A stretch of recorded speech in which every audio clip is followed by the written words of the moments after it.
Rolling na? Pambira naman, tinatamad ako mag-shoot ng init eh.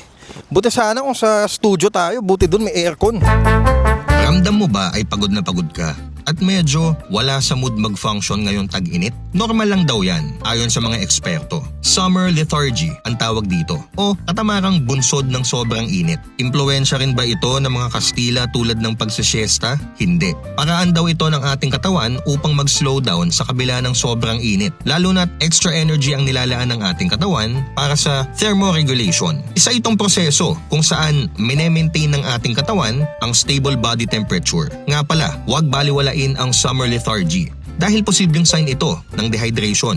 Hirap kasing mag-function ng utak at katawan pag kulang sa tubig. Nga naman, ang hirap kaya mag-isip at maging pilosopikal sa katirikan ng araw. Kaya, payo ng mga eksperto na uminom ng 8 hanggang 10 baso ng tubig kada araw.